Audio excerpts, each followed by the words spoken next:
Olá, muito boa tarde. Hoje é terça-feira, dia 7 de julho. Com a graça de Deus, estamos chegando aqui pedindo licença mais uma vez para entrar na sua casa, porque está começando o programa Com o Brasil Nordeste de hoje. No programa de hoje, vamos bater um papo muito especial sobre educação. Como que o Covid-19 interferiu na educação? Vamos conversar com a doutora Fernanda Mesquita Serva, que é a pró-reitora da Universidade de Marília, em São Paulo. Tem um papo muito especial. Teremos também o nosso Giro de Notícias Brasil-Nordeste, com os colegas Marcelo Jorge, em Pernambuco, e Eduardo Negrão, em São Paulo. Contamos com o carinho da sua audiência, mande um WhatsApp para a gente. O telefone está aparecendo aqui no seu vídeo. Queremos também pedir que você se inscreva nas nossas mídias sociais. No YouTube, Brasil Nordeste Oficial. No Instagram, @Brasil Nordeste Oficial. Fique com a gente, o programa Brasil Nordeste está começando.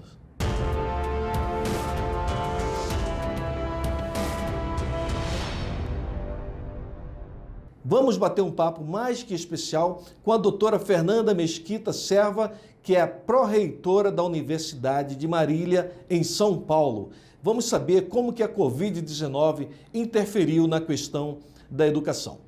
Começando o Brasil Nordeste de hoje, vamos chamar o Marcelo Jorge, que está em Pernambuco, com o seu giro de notícias. Marcelo Jorge, é com você.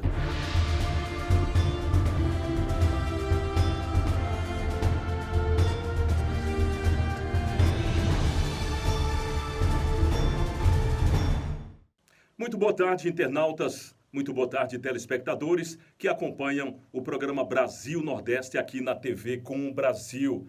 Olha, o Nordeste recebeu, claro, de forma muito triste, o pedido de falência. O pedido de falência judicial foi feito pela empresa Avianca Brasil. A empresa estava em recuperação judicial desde 2018 e durante o ano de 2019 muitos problemas surgiram também, muitos cancelamentos de voos. A empresa, que é conhecida pela qualidade, sempre foi conhecida pela boa qualidade das suas aeronaves, pela juventude da sua frota, mas na verdade vinha passando por dificuldades. São débitos, dívidas de mais de 2 bilhões e 700 milhões de reais e que não honradas causaram essa situação.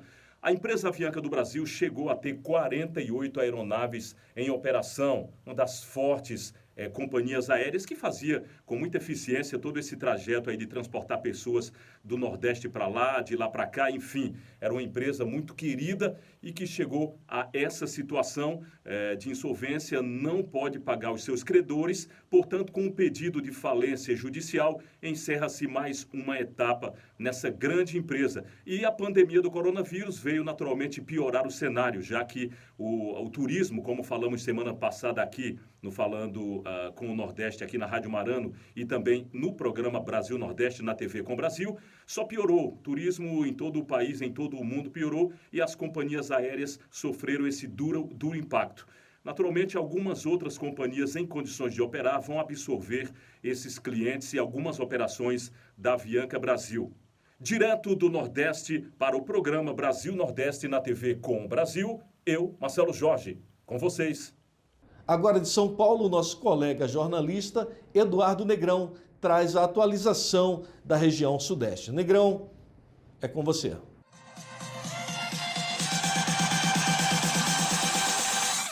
Salve, salve! Eduardo Negrão com o Giro Notícias, direto de São Paulo. Liberou geral.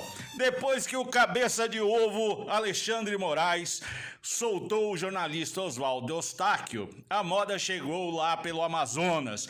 A secretária estadual de saúde, que estava engaiolada no Centro de Detenção Provisória Feminino, foi solta. A bonitona Simone Papais, foi para a casa do papai. Ela havia sido detida na Operação Sangria, aquela que o governador do Amazonas comprou respiradores para o Covid numa adega de vinho, só enchendo a cara. Brasólia! Paulo Guedes promete 4 grandes privatizações para quebrar tudo esse ano.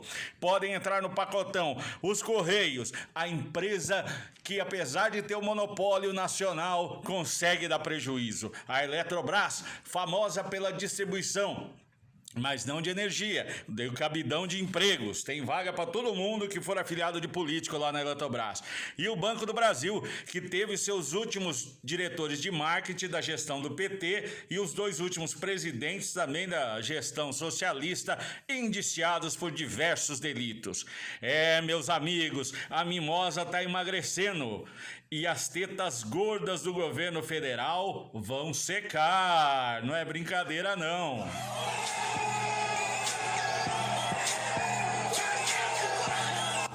Um abraço especial para os petistas de todo o Brasil. Chora que a cana é doce. Forte abraço.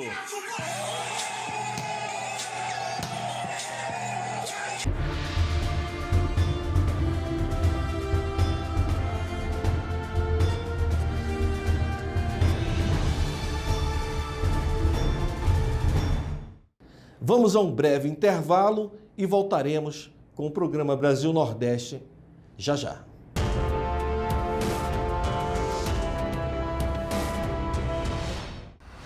De segunda a sexta, das 12 às 12h30, Brasil Nordeste na TV com Brasil. Canal 28, na Sky e Oi TV. TVs Claro e NET, no Canal 3 e na TV Vivo e GVT TV, Canal 239. Brasil Nordeste na TV com Brasil.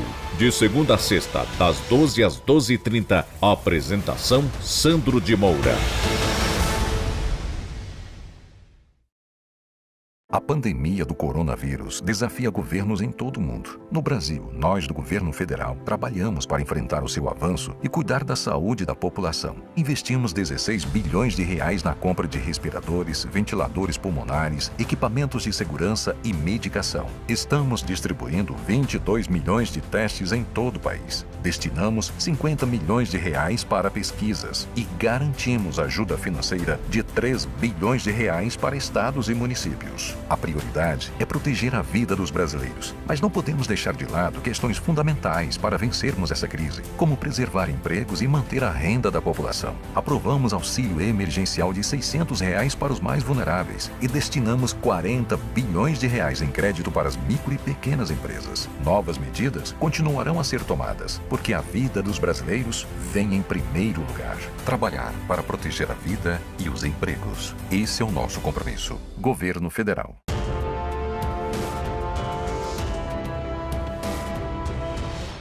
Agradecendo mais uma vez o carinho da sua audiência, querendo receber aqui o seu WhatsApp, o telefone está na tela, e receber também a sua inscrição no nosso canal no YouTube, Brasil Nordeste Oficial. Vamos conversar agora com a doutora Fernanda Serva, que é a pró-reitora da Universidade de Marília. Nós batemos um papo sobre educação. Vamos à entrevista. Vamos então agora ao nosso bate-papo com a doutora Fernanda Mesquita Serva, que é a pró-reitora da Universidade de Marília, que nós já apresentamos aí para vocês. Boa tarde, Negrão. Boa tarde, doutora Fernanda. Boa tarde, Sandro. Boa tarde, Negrão. Uma honra estar com vocês aqui hoje. Negrão, quer saudar o nosso pessoal e fazer a primeira pergunta para a doutora Fernanda? Faça as honras da casa. Para todo o Brasil, os nossos espectadores e internautas da TV Com, a doutora Fernanda, posso tê-la como grande amiga, né? Já fui docente na Universidade de Marília. Como que o Covid, a senhora que inclusive é do Conselho Municipal, impactou no ensino universitário em geral e na sua Universidade de Marília? Bom, inicialmente eu quero novamente, cumprimentar todos os nossos amigos da TV Com, dizer que é uma alegria poder falar de um assunto que eu considero talvez um dos principais assuntos a serem discutidos, se não o principal assunto a ser discutido em tempos de pandemia, que é a educação superior. Primeiro eu queria só, assim, rapidamente apresentar um pouco do que o Negrão falou, o Sandro falou, de onde nós estamos falando, né? Nós estamos falando de uma universidade que há mais de 60 anos foi fundada numa cidade do interior do estado de São Paulo. E aí, aqui nós fomos palcos de forma pioneira de muitos cursos superiores privados.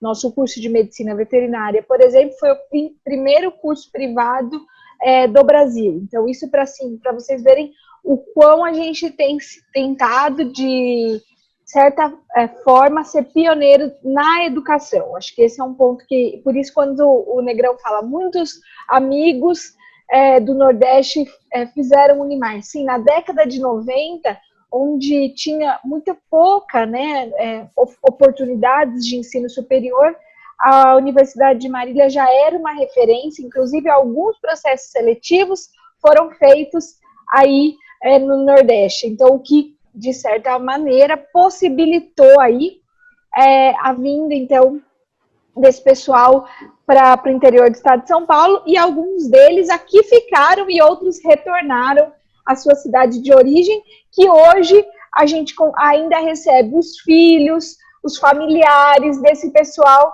que lá atrás veio fazer faculdade aqui conosco. Então, nós temos muito orgulho de dizer que nós estamos falando dessa universidade, uma universidade que realmente tem como excelência no ensino superior a sua marca principal.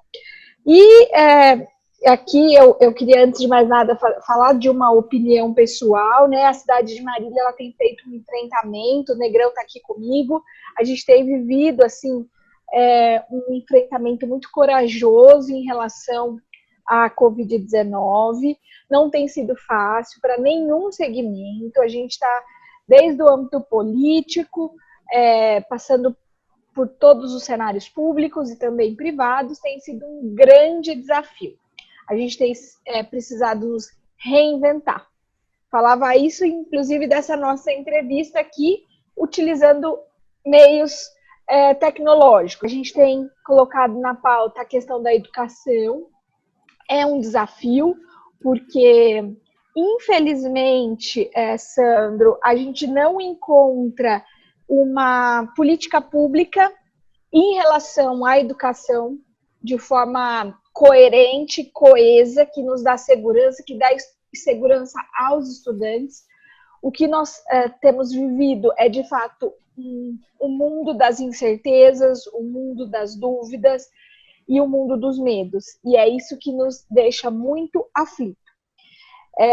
Aqui no estado de São Paulo, a gente começou a tratar agora de um plano São Paulo para a retomada das escolas, nesse momento que a gente se encontra hoje.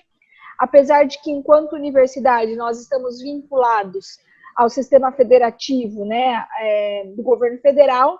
Inclusive hoje, notícia quente, hoje eles lançaram também uma cartilha de retorno.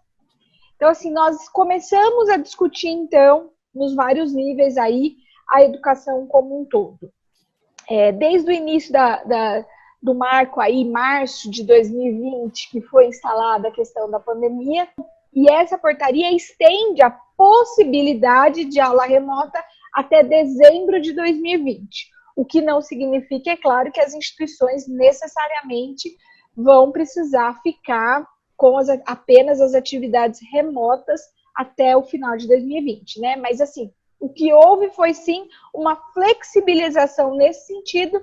Ao meu ver, então, é para que os estudantes não perdessem o ano letivo. Mas fato é que hoje nós temos 69 instituições federais, Negrão, eles comportam aí 900 mil universitários, porém, 54 desse universo, 54 entidades estão com as suas atividades totalmente paralisadas. 10, eles se reorganizaram com as atividades remotas e 5 dessas universidades federais estão com as atividades parciais. Nos entristece enquanto segmento, né? Porque realmente a gente vê o quão nós ficamos impotentes e congelados perante uma pandemia. Eu acho que minhas primeiras considerações eram essas, não sei se eu atingi o objetivo, mas eu me coloco à disposição. Como que, se vocês já estão pensando, se já está definido essa estratégia para mudar para o ensino à distância? Pelo que a senhora colocou, a portaria flexibiliza, possibilita até final de dezembro de 2020, mas eu acho que isso é um caminho sem volta, ou não? Com certeza, Sandro. Aqui eu queria dividir, então, minha fala em duas partes. A primeira, a parte é em relação ao ensino presencial, o que nós fizemos com os nossos alunos matriculados no ensino presencial quando a pandemia veio e impossibilitou encontros presenciais. Aqui, nesse momento, eu preciso falar, nós temos algumas atividades que são essenciais na Unimar, e aí, leia-se, algumas atividades que envolvem os cursos da saúde, que depois a gente vai poder tratar de um momento específico, porque, inclusive, nós temos o Hospital Beneficente, que é referência ao combate ao coronavírus aqui na nossa cidade. E aí, nós temos outros cursos presenciais que são ditos não essenciais. Esses cursos tiveram suas atividades presenciais substituídas no dia 17 de março. Então, dia 16 de março, nós finalizamos os encontros presenciais na universidade. No dia 17, no dia seguinte, nós já iniciamos as atividades remotas. Mas então, o que isso tem do EAD? Na verdade, o ensino emergencial remoto, que é o que a gente utiliza hoje, a gente está utilizando desde março, mas eu acredito que essa inovação viria daqui uns 5, 6 anos, pelo que a gente imaginava, pelo que a gente estudava. A pandemia achatou, acelerou, na verdade, né, todos esses processos que hoje a gente está vendo que já é uma realidade. Então, quando a gente... Muitas plataformas, todas essas plataformas, e aí sim eu vou entrar no ensino à distância, porque todas essas plataformas que hoje a gente utiliza no ensino presencial, nós já tínhamos domínio, porque desde 2017, que aí é mais recente, é nosso filho caçula aí, nós temos literalmente o EAD, né, que se fala, que é o ensino à distância, que aí é uma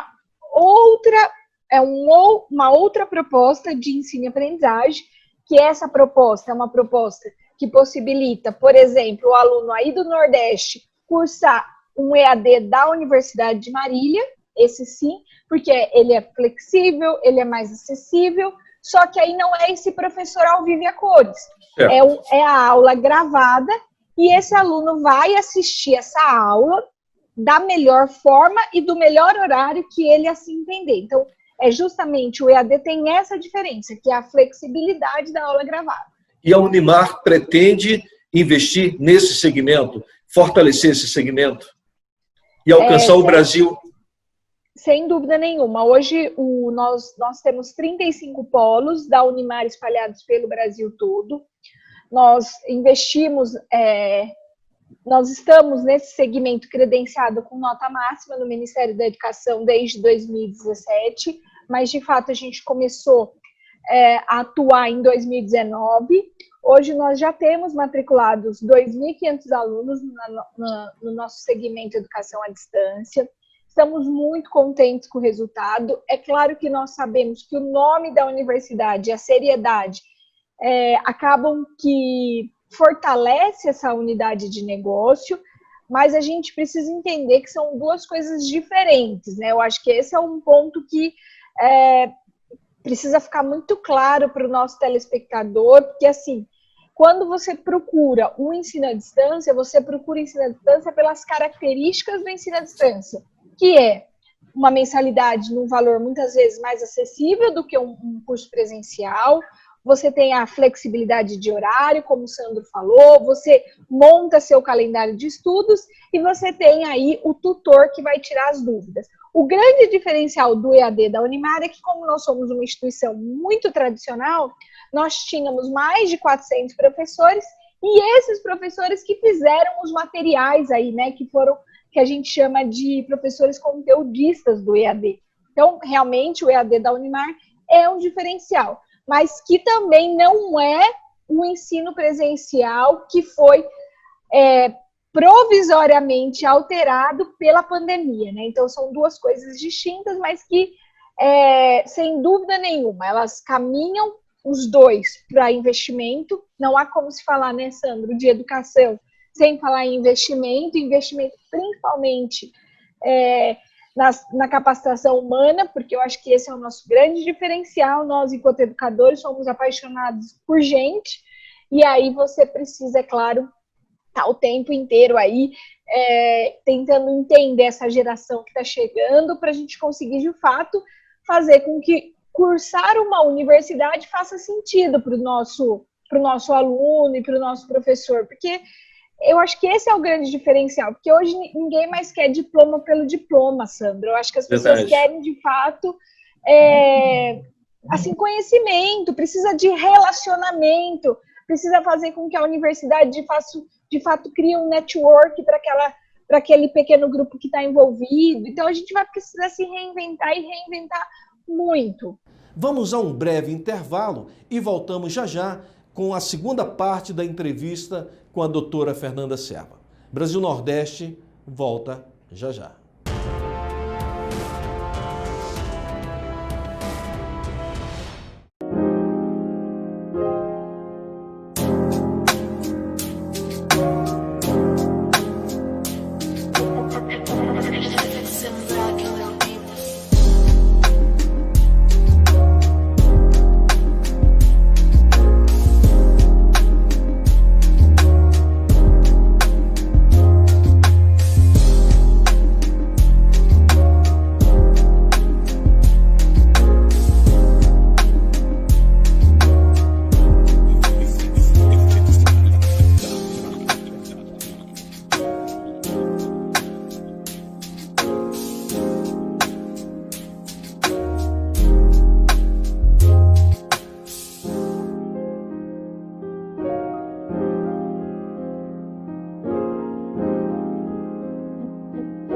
Deixa eu apresentar para você esta obra aqui, Anotações do Brasil. Aqui tem figuras muito interessantes que foram entrevistadas, entre estas figuras, o presidente Jair Messias Bolsonaro. Claro que à época ele era deputado federal. Então, se você quer adquirir o livro Anotações do Brasil, entre no site das lojas americanas e peça o seu livro, receba na sua casa o livro Anotações do Brasil, da editora Albatroz, escrita por este apresentador aqui, Sandro de Moura.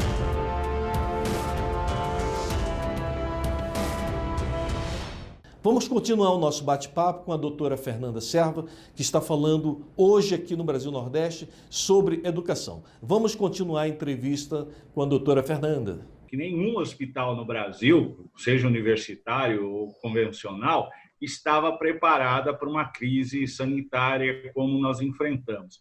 Então, eu gostaria que você dissesse, do ponto de vista da universidade, como os professores, até os sextonistas que estão lá, os plantonistas, ainda egressos, né? Alguns ainda em fase de graduação, receberam, inclusive de enfermagem também, porque vocês têm curso de enfermagem, como é que foi essa interação dos recém-formados e dos alunos que já estão estagiando de enfermagem e medicina no hospital universitário, essa relação com esse vírus tão desconhecido e perigoso ao mesmo tempo?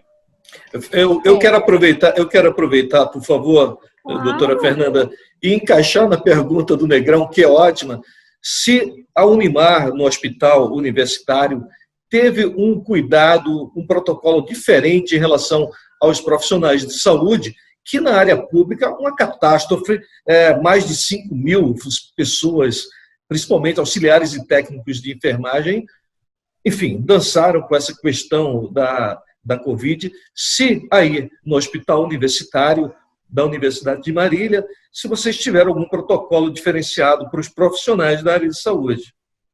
Então, eu vou começar pela pergunta do Sandro, que eu acho que é uma pergunta muito interessante. Nós temos, como a gente começou conversando hoje, nós temos vinculados à universidade um hospital, que é um hospital beneficente Unimar, que ele tem cerca de 500 leitos, sendo 60% desses leitos destinados ao SUS. Em março, quando começou a pactuar, então, a cidade de Marília em relação ao hospital referência para a cidade de Marília, nós nos posicionamos em relação a, de fato, nós sermos capazes de ser o hospital referência para a Covid-19. Por que nós fizemos isso, Sam? E aí o Negrão está aqui, ele pode me falar se isso é fato ou não. Quando foi final de janeiro, o hospital da Unimar, ele é grande, a gente fez 2 hospitais. Na verdade, a gente construiu de tijolo a chamada área roxa do Hospital Beneficente Unimar. Isso foi em janeiro. Nós temos uma equipe, inclusive, que atua na cidade de São Paulo, né, capital aqui nossa, que então já estava aí programando a vinda da pandemia aqui para o interior. Então, assim, a partir desse lance, dessa inovação, nós, de fato, construímos 2 hospitais num só. Então, foram feitas barreiras de concreto. Com muito orgulho, Sandro, eu posso te dizer que semana passada, se eu não me engano, na outra semana que está passando rápido o tempo, nós testamos todos os colaboradores da área roxa e nenhum testou positivo para Covid-19. Isso realmente nos deixa cheio de orgulho, porque, assim, realmente, todo o EPI, na verdade, nós fizemos muita campanha aqui, né, Negrão? Nós, assim, realmente, assim, foi a cidade de Marília, abraçou o Hospital Beneficente Unimar, contribuiu também para a questão dos EPIs, mas, enfim, todo um protocolo que principalmente envolve a paramentação e a desparamentação, que é o grande diferencial para que os nossos profissionais de saúde não sejam contaminados. Então, com muito orgulho, Sandra, que eu queria fazer esse destaque para a equipe de gestão de qualidade do Hospital Universitário, que realmente manteve aí, até o presente momento, na íntegra a sua equipe, que era o nosso grande receio, Sandra, porque nós estamos numa cidade pequena, nós não temos tantas forças médicas assim, nós temos profissionais da saúde de forma limitada, e aí nós tínhamos receio de se poderia acontecer, como nós vimos em muitas cidades, né, acontecendo, muitos profissionais da área da saúde contaminados no campo, então nós tínhamos esse receio. Então, realmente, inclusive, o Hospital da Unimar, ele fez capacitação da questão sanitária para outros municípios da nossa região. Então, muito orgulho. Olha, eu quero agradecer muitíssimo o carinho da sua audiência, dizer que amanhã, na quarta-feira, nós vamos continuar com a outra parte da entrevista da doutora Fernanda. Como você viu, é um assunto muito relevante, um assunto muito importante para você, para a senhora que é dona de casa, para o senhor, vocês que têm filhos na escola, muito importante. Então nós voltaremos amanhã com a segunda parte da entrevista da doutora Fernanda Serva. Eu conto com o carinho da sua audiência mais uma vez aqui na TV Com Brasil. Antes de finalizar, eu quero dizer que educação é a base para uma sociedade melhor. Todo país que quer crescer, que quer evoluir, tudo passa por educação. Por isso, nós vamos continuar amanhã falando sobre este tema. Antes de finalizar, quero convidar você a se inscrever no nosso canal no YouTube, Brasil Nordeste Oficial. Um abraço para você, muito obrigado mais uma vez e até a próxima.